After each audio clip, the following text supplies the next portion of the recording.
Our next storyteller is our very first three-time storyteller. So for those of you counting at home, he's told a story every single time. I see you tapping your papers. Richard served in India in Group 20A from 1965 to 1967 as a rural public health volunteer. So Richard, take it away.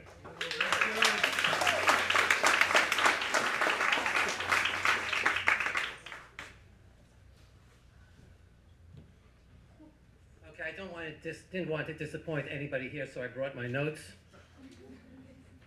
Pay no attention to them.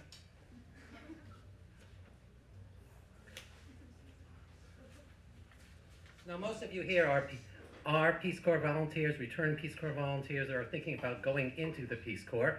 So this is a story about how people got into the Peace Corps, how we all got into the Peace Corps from about 1963, it would seem, to about the late 1960s. So the process, this was the process. The process was, one, you put in an application. And in the application, you listed 6 references and so on and so forth, indicated what country you would like to go to. And at that point, after that, you were given an invitation to become a trainee. And then if you survived the training, you actually became a Peace Corps volunteer. So you went from candidate to trainee to volunteer. And therein lies the story, because this amounted to a selection process. Indian 20A received, once you were selected for going to training, we all received an invitation from Sergeant Shriver, signed by Sergeant Shriver. Now, don't give me that blank look, please. It's not that long ago. Also, before we went to training, before we got that letter, we had to undergo a test which tested our general knowledge ability and our ability to learn a foreign language, which at the time when I took that test, I thought my ability to learn a foreign language was nil, because my ability to learn French had proved to be pitiful. Mais maintenant, je parle un peu. So we were off for 12 weeks of training at the University of Wisconsin-Milwaukee in 1965. And during training, the selection process continued. Basically, we were watched all the time. From our training period began at 7 o'clock in the morning and lasted to 10:30 at night, 5 nights a week, 5 days a week. On Saturdays, we got a break. It only lasted till 5. And Sundays was like a holiday. We only had to watch movies about India for about 3 or 4 hours. Watching over us were the selection officer from Washington, D.C., and present on the staff were 4 returned Peace Corps volunteers, and these volunteers were from groups labeled number 1, India 1, Philippines 1, etc. And the assessment staff, we don't want to forget the assessment staff. We had a field assistant officer, an assistant field assessment officer, a psychometrician, 2 psychiatric consultants, and a medical consultant. On the first day of training, we were all assembled in a large room, and we received a welcome from the psychiatrist, who was the head selection officer from Washington, D.C., and he said, I had never heard this before, look to your left, look to your right, that person will not be here in 12 weeks at the end of training. And then he said, no, don't look around, I'm talking about you. We were not millennials at that time, they didn't care about our feelings.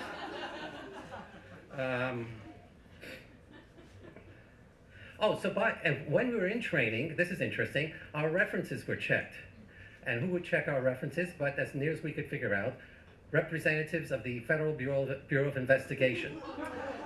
They spoke to our teachers.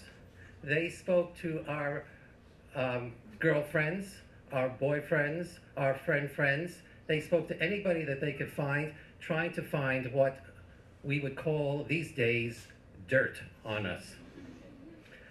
We also took the Minnesota Multiphasic Personalities Inventory, which is this is really complicated stuff, which is a standardized psychometric test of adult personality and psychopathology. Each of us was assigned to a shrink. That's 20th century talk for a psychologist or psychiatrist. The bottom line was we were watched all the time. And at the end of a 6-week period, there was a selection.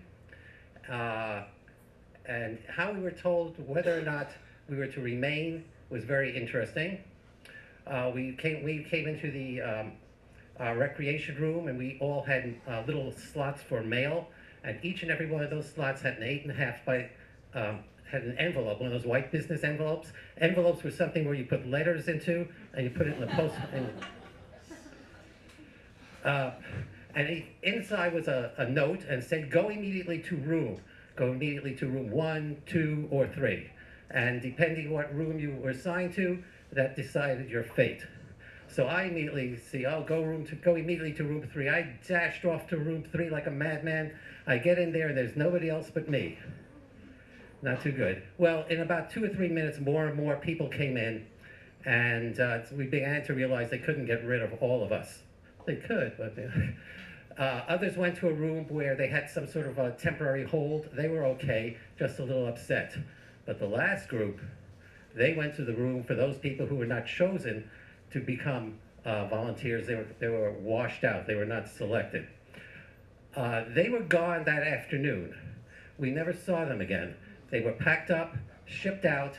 We suspect that they were put on rocket ships and they were just gone, just like that.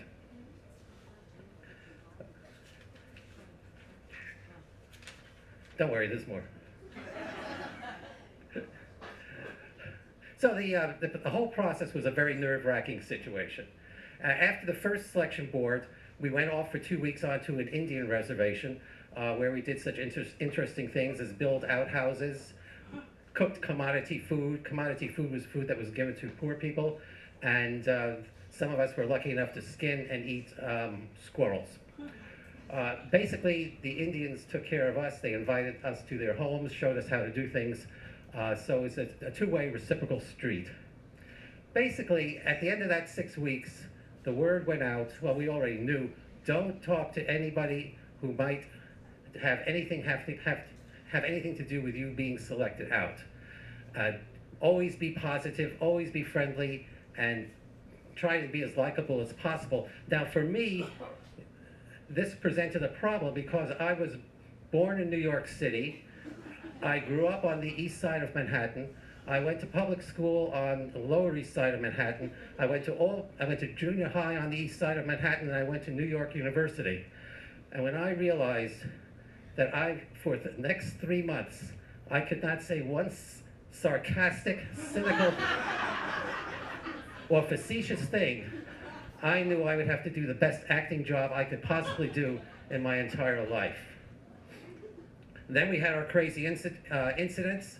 We were used as an audience for Lady Bird Johnson when she had to do a speech in Milwaukee, Wisconsin. They brought us out. We went. We listened to Lady Bird. She was very nice. And at the end, we had a reception line for her, a greeting line. And she goes down the line. She's saying hello to everybody. And Phil, my friend Phil, commits a cardinal sin. Instead of just saying "pleasure to meet you," he says, "It's a pleasure to meet the power behind the president." Oh, so Lady Bird's very nice about it, and she says, "Oh, no, we share power. I'm in the background, so on and so forth." The reporter heard it. She starts writing down stuff. Phil goes out of his head, says, "No, don't print that. Don't put it anywhere." Grabs a hold of her. She's running down. She's trying to move away from her. We all thought he was toast. That was it. Somehow, he made it through. The next day, he actually was selected. The next day, he comes to training. He's got a large coat on. He opens up the coat in front of the entire group, and on it says Peace Corps dropout. The other thing we had to do, how do you get yourself deselected? We had a Halloween party. One of the fellows came dressed as a girl. 1965. Not the best thing to do in 1965 when you're working for the United States government. We had to, we grew chickens. We raised these chickens from eggs, little chicks and so on and so forth, built them a chicken house, chicken coop, At the end of training, we were told that we were going to kill those chickens and eat the chickens. I got my chicken, he was upside down, tied him up, grabbed him by the neck, and I had a little conversation with the chicken, and I said, I don't know you, chicken, but I don't give a damn, because if I don't slit your throat, my next stop is Vietnam. You may not realize it, but service in the Peace Corps did not exempt you from the armed services. It was only a deferment, so that you could, and many people were, drafted right out of their sites, out of their host country sites, and off into the Army. And several of the people in my group were drafted and went into the Army. One actually won a medal. Then we had the boundaries role playing, where the ladies in the group were subjected to host country nationals trying to make a pass at them, and and they had to figure out how to get out of it. One of the ladies just stood there and giggled. I knew, she's not long for this world. And the other thing, which was really wild, was that they showed us a film on what was called venereal disease in those days, and today it's called they're called STDs. This is like the grossest film. I'm sitting there taking notes. Everybody else is sweating. Years later, I realized, and some other people in the group explained to me, that they didn't give a hoot whether we knew about venereal, where they came from or what happened. What they were really trying to do was scare us from having any sort of relations with the host country nationals, and especially not with the girls or ladies in our group.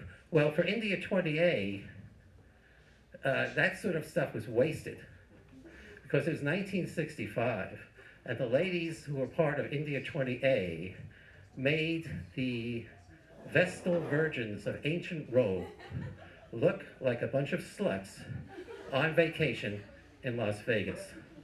Well, at the end of 12 weeks, we had our second selection board, and we came out of class. We were walking down the road, and there were all the trainers lined up. Instead of using the cubby holes, they handed everybody an envelope, and in that envelope were the room numbers. By that time, everybody knew what the room numbers signified. And so people were walking together in twos and threes. Some people were crying. The same routine. That afternoon, people were just gone.